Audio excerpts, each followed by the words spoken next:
अगर आप भी फेक एक्सपीरियंस लगा के जॉब पाने का सोच रहे हैं ना, तो ये वीडियो आपके लिए बहुत इंपॉर्टेंट होने वाला है। Hi everyone, my name is Ashish Sharma और मुझे 9 साल का आईटी का एक्सपीरियंस है। और इस वीडियो में मैं कुछ ऐसी बातें बताऊंगा कि अगर आप एज अ फ्रेशर सोच रहे हैं कि फेक एक्सपीरियंस लगा के मैं कोई जॉब पालूँ, तो उसके क्या कॉन्सिक्वेंसेज हो सकते हैं। अब बात आती है कि फेक एक्सपीरियंस ही क्यों। जनरली ये क्वेश्चन उन लोगों के मन में होता है जिन जो या तो 2020 के, 2021 के, 2022 के पास आउट हैं और उनको अभी तक जॉब नहीं मिली है। एक अच्छा सा खासा करियर गैप हो गया है, 1 साल, 2 साल, 3 साल, और एज अ फ्रेशर उनको कोई कॉल से नहीं आ रही है। तो उनको क्या है ना, एक चीज़ दिमाग में आती है कि यार मैं क्यों ना फेक एक्सपीरियंस लगा लूँ और फिर मेरे को जॉब मिल जाएगी। और फेक एक्सपीरियंस लगाऊंगा मैं 1 या 2 साल, तो मुझे पैकेज भी उसके हिसाब से मिलेगा, क्योंकि जो पैकेज 2 साल 3 साल बंदे का होता है और फ्रेशर का जो पैकेज होता है उसमें काफ़ी अंतर होता है। तो एक साथ जो 3 4 सीढ़ी चढ़ने का आप सोच रहे हैं ना, उसके बारे में मैं आपसे डिस्कस करूंगा और उसके बाद आपकी मर्जी कि आप ऐसा करना चाहते हैं या नहीं करना चाहते। तो पहली चीज़ तो आती है कि फेक एक्सपीरियंस मिलता कहाँ है लोगों से। जनरली क्या होता है ना, बेंगलोर में जब मैं था तो मैंने खुद ने देखा, बेंगलोर और हैदराबाद में काफ़ी सारे इंस्टीट्यूट ऐसे होते हैं जो आपको पहले तो ट्रेनिंग प्रोवाइड करवाएंगे। जावा की, स्प्रिंग बूट की, माइक्रो सर्विसेज की, या कोई भी टेस्टिंग से रिलेटेड ट्रेनिंग प्रोवाइड करवाएंगे।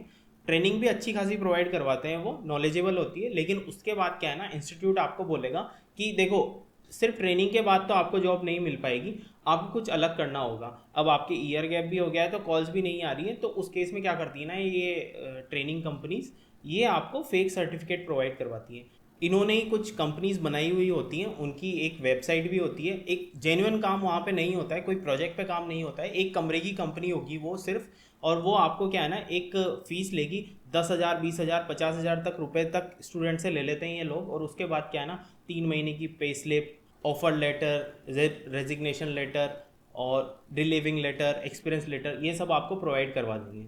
कुछ चीज़ें होती है ऐसी कि बैंक स्टेटमेंट ये प्रोवाइड नहीं करवा सकते, लेकिन उसके लिए क्या करते हैं ना, ये आपको बोलेंगे कि हम आपके अकाउंट में सैलरी डालेंगे और आप निकाल के वो पैसा हमें वापस दे देना। तो आपके अकाउंट में क्या है ना, 3 या 4 ट्रांजेक्शन हो जाएंगे सैलरी के।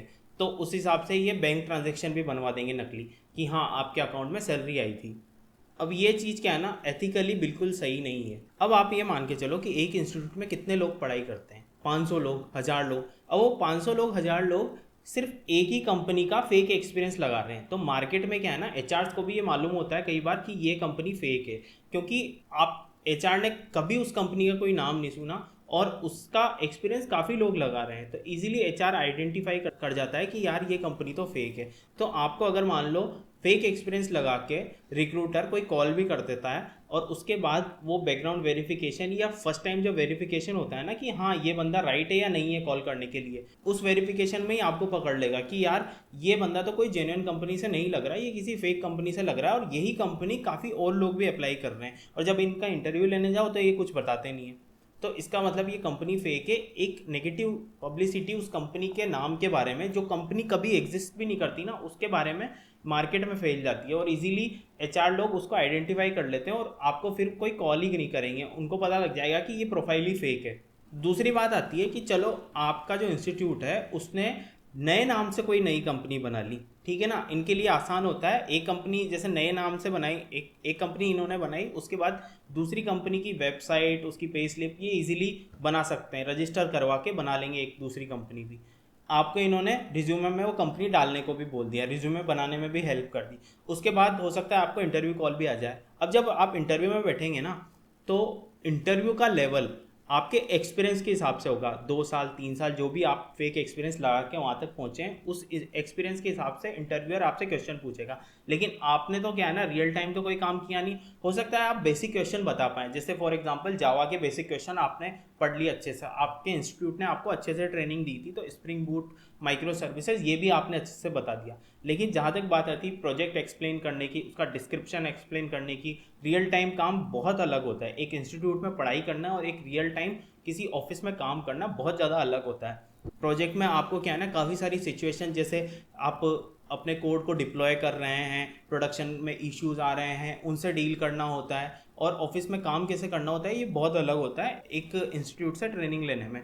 तो इजीली इंटरव्यूअर आपको वहाँ पकड़ लेगा। इन केस अगर आप फर्स्ट राउंड सेकंड राउंड में बच निकले ना, तो मैनेजर राउंड में पकड़ लेगा कोई ना कोई। तो क्योंकि एक आप में कॉन्फिडेंस की भी कमी होगी। एक बंदा जिसने जेन्युइनली 3 साल किसी कंपनी में काम किया है, और एक बंदा जिसने एक दिन भी ऑफिस की शक्ल जाके नहीं देखी, वो डायरेक्ट बोल रहा है कि मेरे को तो 3 साल एक्सपीरियंस है, तो उसके कॉन्फिडेंस से ही पता लग जाता है। और अगर कॉन्फिडेंस भी आपने फेक कर दिया, मतलब झूठा कॉन्फिडेंस दिखा दिया, तो इजीली जब आप वो आपसे क्वेश्चन पूछेगा प्रोजेक्ट के रिगार्डिंग और आप वो नहीं बता पाएंगे, तो इजीली वो समझ जाएगा कि यार ये बिल्कुल बेसिक चीज़ थी। जो बंदा जेन्युइनली किसी कंपनी में काम कर रहा होता है ना, उसको तो ये चीज़ पता ही होती है। लेकिन अगर आपको नहीं पता है, इसका मतलब आप किसी कंपनी में काम नहीं कर रहे हैं और आप यहाँ तक फेक एक्सपीरियंस लगा के आए हैं, तो वो बंदा वहीं पे आपको रिजेक्ट कर देगा। तो आपके लिए जो ये फेक एक्सपीरियंस 2-3 साल आप लगा के यहाँ तक पहुँचे ना, वो जस्टिफाई करना बहुत मुश्किल हो जाएगा।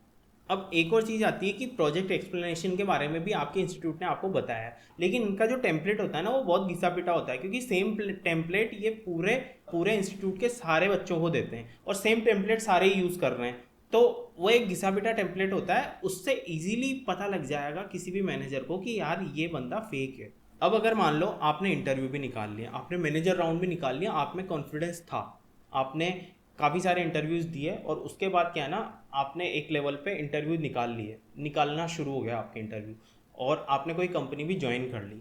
अब ज्वाइनिंग के बाद क्या होता है ना, फर्स्ट काम कोई भी कंपनी करती है, वो करती है बैकग्राउंड वेरिफिकेशन। और बैकग्राउंड वेरिफिकेशन भी वो खुद नहीं करती, एक थर्ड पार्टी कंपनी, काफ़ी सारी थर्ड पार्टी कंपनीज हैं जो सिर्फ बैकग्राउंड वेरिफिकेशन का काम करती है। उनको जेन्युइनली पता होता है कि क्या क्या चीज़ें लोग फेक कर सकते हैं, एक्सपीरियंस से लेके, कंपनी से लेके, पे स्लिप से लेके, एक्सपीरियंस लेटर से लेके, बैंक स्टेटमेंट से लेके, पीएफ अकाउंट तक सब। तो काफ़ी सारे फैक्टर है पता करने की कि कोई बंदा फेक है या नहीं है। हो सकता है आपको आपके बैंक स्टेटमेंट से कंपनी को पता लग जाए, जो बैकग्राउंड वेरिफिकेशन कंपनी कर रही है उसको आपके बैंक स्टेटमेंट से पता लग जाए कि यार ये बंदे ने पे स्लिप तो दिखा रखी है, लेकिन इसके अकाउंट में तो कोई सैलरी नहीं आ रही, मतलब ये बंदा फेक है। हो सकता है कंपनी ने वो भी चीज़ इंस्टीट्यूट ने वो भी चीज़ फेक कर रखी हो कि आपके अकाउंट में सैलरी डाल के और वो वापस ले लेता हो। 2-3 महीने तक उसने ये प्रोपागेंडा किया नकली। और उसके बाद एक और चीज़ आती है, वो होती है पीएफ अकाउंट। पीएफ अकाउंट वही कंपनी को होती है जो जेन्युइन हो, ठीक है ना। और पीएफ अकाउंट से आप पता कर सकते हो कि आपका लास्ट एम्प्लॉयर कौन था। तो कोई भी कंपनी को जब आप पीएफ नंबर मांगेगी, वो पीएफ नंबर देंगे आप, तो उससे वो इजीली पता कर लेंगे। अब पीएफ नंबर क्या है ना, यूनिवर्सल होता है। आपके एम्प्लॉयमेंट के दौरान आपका एक ही पीएफ नंबर होगा, और उसमें ही आपकी पीएफ जो सैलरी से पीएफ अमाउंट कटता है ना, वो उसमें जाएगा। और वो एक टाइम पे इकट्ठा होता है और मेच्योरिटी के बाद आपको मिलता है, कुछ सालों बाद, 15-20 सालों बाद, जितना भी उसका टाइम पीरियड होता है। तो पीएफ अकाउंट नंबर से, जो कि सैलरी स्लिप में लिखा होता है, उससे आपका इजीली पता लग जाएगा कि ये बंदा फेक है। अगर आपका पीएफ नंबर सैलरी स्लिप में नहीं लिखा हुआ ना, तो ये भी एक रेड फ्लैग है किसी भी बैकग्राउंड वेरिफिकेशन कंपनी के लिए कि हाँ यार ये बंदा, इसका तो पीएफ अकाउंट ही नहीं है, ये बंदा फेक हो सकता है। तो अगर बैकग्राउंड वेरिफिकेशन में आप पकड़े गए, तो हो सकता है आपकी पूरी मेहनत जो अभी तक की थी, इंटरव्यू देना और ये सब करना, वहाँ से आप निकाले जाओ। अब बात आती है कि अगर बैकग्राउंड वेरिफिकेशन तक आप पास कर जाते हैं, तो उसके बाद क्या, उसके बाद आपको रियल वर्क दिया जाएगा। रियल वर्क मतलब आपको प्रोजेक्ट पे असाइन कर दिया जाएगा और उसमें कुछ ना कुछ काम दिया जाएगा। अब आपसे एक्सपेक्टेशन किसी भी कंपनी की ये रहेगी कि यार ये बंदा हम as a experience candidate hire कर रहे हैं, तो इसको एक्सपीरियंस है, मतलब ये इंडिविजुअल कंट्रीब्यूटर हो सकता है और ये आराम से काम करेगा। लेकिन आपको क्या है ना, आपने रियल टाइम तो कभी काम किया नहीं था, आपने वो घिसा पिटा टेम्पलेट एक इंस्टीट्यूट का प्रोजेक्ट का देखा था और उसके हिसाब से आपको नॉलेज थी। तो आपको हो सकता है जो बेसिक नॉलेज हो वो अच्छी हो, लेकिन प्रोजेक्ट पे रियल टाइम काम करना बिल्कुल अलग हो सकता है, क्योंकि हर प्रोजेक्ट डिफरेंट होता है। उसका डिप्लॉयमेंट प्रोसेस, एंसिबल प्लेबुक चलाना और उसका CI/CD पाइपलाइन चलाना, काफ़ी सारी चीज़ें इन्वॉल्व रहती है एक प्रोजेक्ट में।